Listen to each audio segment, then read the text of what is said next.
ఈనాటి పత్రికా విలేకరుల సమావేశానికి హాజరైనటువంటి పత్రికా విలేకరులకు ముందుగా నమస్కారాలు.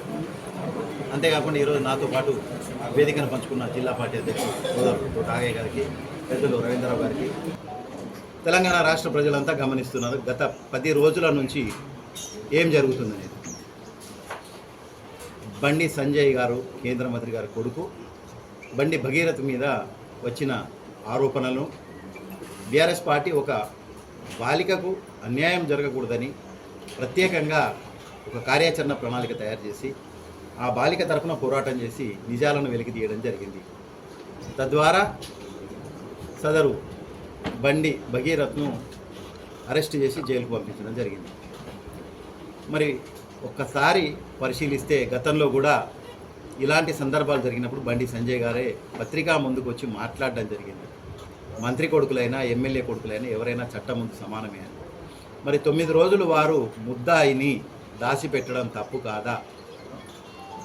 భారత ప్రభుత్వానికి బాధ్యత వహిస్తూ సాక్షాత్తు కేంద్ర హోంశాఖ సహాయ మంత్రిగా ఉన్నటువంటి బండి సంజయ్ గారు మరి ఈ తప్పుకు బాధ్యత వహించి రాజీనామా చేయాలని చెప్పేసి బీఆర్ఎస్ పార్టీ నిన్న ఉదయమే పిలిపించింది. సిరిసిల్ల నియోజకవర్గ వ్యాప్తంగా ఉన్నటువంటి శ్రేణులన్నింటినీ కూడా అప్రమత్తం చేసి ఇలా పొద్దున 9 గంటలకు అంబేద్కర్ చౌరస్తాకు రమ్మని కోరడం జరిగింది. మరి దానికి ప్రతిగా బీఆర్ఎస్ పార్టీ జిల్లా అధ్యక్షుడు ఎప్పుడో 4 సంవత్సరాల క్రితం ఏదో జరిగిందని దానికి ప్రతిగా ఈనాడు ధర్నా కార్యక్రమం మేము కోరుతున్నాం, బండి సంజయ్ గారు రాజీనామా చేయాలి. మరి వారేం కోరుతున్నారు? కేటీఆర్ గారు రాజీనామా చేయాలని కోరుతున్నారు. 4 సంవత్సరాలు జరిగిన దానికి మరి ఏం చేసింది? అప్పుడు కేంద్రంలో మీ పార్టీ అధికారంలో ఉంది. ఇదే బండి సంజయ్ గారు కూడా ఎంపీగా ఉన్నారు.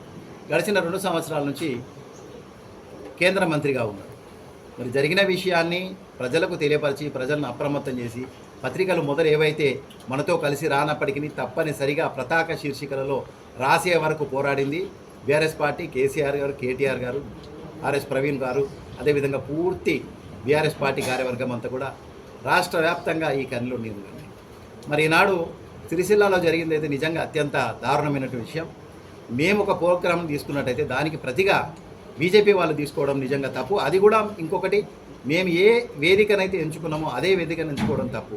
మీకు నీతిమాలిన పనులు చేయడం ఇప్పటికీ అలవాటైంది. గతంలో కూడా కరీంనగర్లో మీరు చేసిన పనిని పార్లమెంటు కరీంనగర్ సంబంధించిన ప్రజలంతా కూడా గమనిస్తున్నారు.